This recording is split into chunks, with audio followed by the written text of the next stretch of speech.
तो कोई बीवी अपने बच्चों को शाना करते हुए कह रही है, मेरे लाल देखो कल जंग का दिन है, कहीं ऐसा ना हो कि अकबर शहीद हो जाए तुम जिंदा रह जाओ। कासिम को उसकी अम्मा तैयार कर रही है, मेरे बेटा कासिम कल चचा पर अपनी जान फिदा करना है। अभी ये शब है, अब वो अगली शब आएगी कि अभी जो मुसल्लों पर इबादत कर रहे हैं उनके नीचे से मुसल्ले खींच लिए जाएंगे। जो बीवियां खैमों में अपने बच्चों को समझा रही हैं वो कल खैमे जलेंगे, एक खैमे से दूसरे खैमे, दूसरे खैमे से तीसरे खैमे। रिवायत है कि जब शब आशूर तमाम असहाब आपस में बातें कर रहे थे और इमाम जब तब किसी का ध्यान नहीं था, इमाम हुसैन खैमे से निकले और निकलने के बाद एक मर्तबा बाहर जाते हैं। हिलाल बिन नाफे आगे आते हैं, देखते हैं मौला कहीं जा रहे हैं, मौला कहीं जा रहे हैं। वो कहते हैं कि मैंने मौला का पीछा करना शुरू कर दिया। एक मर्तबा जैसे ही मौला को पता चला, कहा हिलाल हिलाल तुम क्या करने आए हो? कहा मौला मैं इसीलिए आ गया कि कहीं आप अकेले ना चले जाएं, कहीं तन्हा ना रह जाएं। एक मर्तबा मौला ने कहा मैं इसलिए आया था कि यहाँ के फरेज और नशाब को देख लो, कहाँ कहीं कहीं गड्ढा तो नहीं है ताकि कल दुश्मन कहीं छुप कर हम पर वार न कर सके। एक मर्तबा इमाम हिलाल को कहते हैं, ए हिलाल बिन नाफे, क्या तुम नहीं चाहते कि इस रात का फायदा उठाकर यहाँ से चले जाओ, यहाँ से चले जाओ? एक मर्तबा हिलाल कहते हैं मौला क्या बात कर दी आपने? कहा है मौला मैं आपको छोड़कर चले जाऊं ऐसा तो नहीं हो सकता।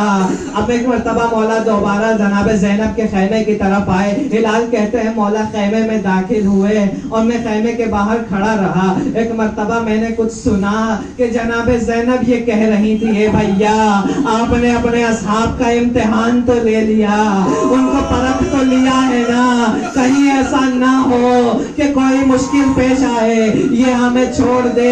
हिलाल दौड़ते हुए हबीब के पास आए, हबीब गजब हो गया, शहजादी को हम पर एतबार नहीं है। एक मर्तबा तमाम सहाबी जमा हो गए, ए मेरी बीवी, ए शहजादी आपको हम पर भरोसा नहीं है? कसम खुदा की अगर मौला इजाजत दे दे अभी तलवारें निकाल कर हम दुश्मनों की सफों में हमला आवर हो जाएं। एक मर्तबा मुस्लिम इब्ने औसजा कहते हैं अब जब मौला यहाँ तक देख चुके, मौला ने सबको बुलाया और कहा ए मेरे असहाबे बावफा, ए मेरे असहाबे बावफा, जाओ हुसैन ने तुम पे से अपनी बैत को उठा लिया, अब चाहो तो यहाँ से जा सकते हो, इस रात का फायदा उठाओ। रिवायत में है इस रात को अपनी सवारी बनाकर निकल जाओ, कोई तुम्हें कुछ नहीं कहेगा, मैं हुसैन तुम्हें जमानत दे रहा हूँ। एक मर्तबा सहाबी तड़प गए, कहा मौला अगर हमारे जाने एक बार नहीं बल्कि हमें आपकी मोहब्बत में कत्ल किया जाए, फिर जिंदा किया जाए, फिर कत्ल किया जाए, यहाँ तक के 70 मर्तबा, तब भी हम अपनी नुसरत से बाज नहीं आएंगे। फिर इमाम ने वो तारीखी जुमला कहा कि जैसे सहाबी मुझे मिले, न मेरे नाना रसूल अल्लाह को मिले, न मेरे भाई अली को मिले, न मेरे भाई अली को मिले, न मेरे बाबा अली को मिले। एक मर्तबा अब ये तमाम चीजें हुई, अब आशूर का सूरज नमूदार हुआ, आशूर का सूरज अली अकबर की आवान से निकला, अली अकबर ने सुबह आशूर अजान कही और अब जब तमाम लोग लड़ते जाते हैं, असहाब शहीद होने लगे, अंसार शहीद होने लगे, अब वो वक्त भी आया कि 18 साल का करील जवान अली अकबर बाप की खिदमत में आता है, बाबा मरने की इजाजत दे दीजिए। हुसैन ने कहा बेटा मरने की इजाजत दी, लेकिन पहले अपनी फूफी और अम्मा से इजाजत ले लो। एक मर्तबा जनाबे अली अकबर जनाबे ज़ैनब की खिदमत में आए और आने के बाद कहा हे फूफी अम्मा मरने की इजाजत दे दीजिए। अजब नहीं जनाब ज़ैनब ने कहा हो ए मेरे लाल, क्या 18 साल इसीलिए पाला था कि एक दिन आकर मरने की इजाजत लो। अजरकुम अल्लाह, अजरकुम अल्लाह, इजाजत मिल गई। अम्मा के पास आए, अम्मा मरने की इजाजत दे दीजिए। बाबा ने और फूफी ने इजाजत दे दी, खैर अम्मा से भी इजाजत मिल गई। लेकिन अजीजान गिरामी जो मक्तल ने लिखा है, कहा कुछ लोगों की रुखसती बहुत सख्त हुई है, कुछ लोगों की रुखसती क़याम से बहुत सख्त हुई है। अब मैं सबकी रुखसती नहीं पढ़ सकता। कहा एक रुखसती उनमें से अली अकबर की है कि जब अपनी फुफियों और क़याम में गए हैं तो किस तरीके से रुखसत हुए। मक्तल लिखता है कभी ख़ैमे का पर्दा उठता था, कभी गिर जाता था, फिर कभी ख़ैमे का पर्दा उठता था, कभी गिर जाता था। ताबीर यह है कि अली अकबर क़याम से इस तरीके से निकले जैसे एक भरे घर से जवान की मैयत निकलती है, जैसे एक भरे घर से जवान की मैयत निकलती है।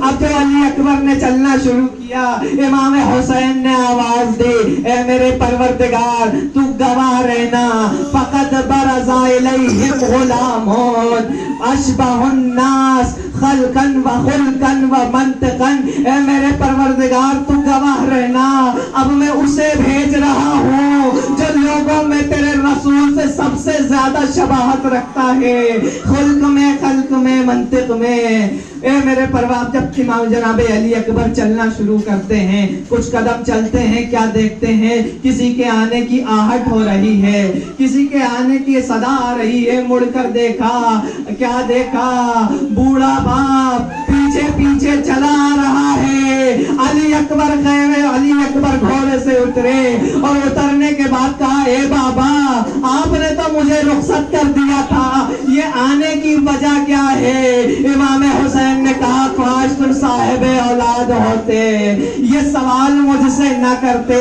अलगरज मैदान में गए और मैदान में वो हैदरी शुजाअत के हुनर दिखाए कि फौजें भागने लगी, लेकिन 3 दिन के भूखे थे ना, प्यासे थे ना, कब तक लड़ते। अब जख्म लगना शुरू हुए, अब जख्म लगना शुरू हुए। अली अकबर लड़ते जा रहे हैं, जख्म लगते जा रहे हैं। इसी असना में किसी लईन ने छुप के ऐसा नेजा मारा, वो नेजा अली अकबर के सीने में पेवस्त हो गया। अली अकबर संभल ना सके, आवाज दी, या बता अलैका मिन्नी सलाम, ए मेरे बाबा अली अकबर का सलाम कबूल कर लीजिए। जानते थे ना अली अकबर सुबह से बाबा लाशें ला रहे हैं, कभी जोहैर का लाशा लाए हैं, कभी हबीब का लाशा लाए हैं, कभी ओना मोहम्मद के लाशें लाए हैं, कभी कासिम का टुकड़ों से टुकड़ों वाली लाश लाए हैं। लेकिन जानते थे ना कि मेरा बाप भी प्यासा है, थक गए होंगे, लिहाजा मदद के लिए नहीं बुलाया। कहा, ए मेरे बाबा अली अकबर का सलाम। हुसैन दौड़ते हुए लाशें अली अकबर पे पहुंचे, बेटे के सर को जानू पर रखा। एक मर्तबा बातें होने लगी, गुफ्तगू होने लगी। क्या देखा, बेटे का एक हाथ सीने पर है, बेटे का एक हाथ सीने पर है। एक मर्तबा कहा, मेरे लाल ये सीने पे हाथ क्यों रखा है। कहा, बाबा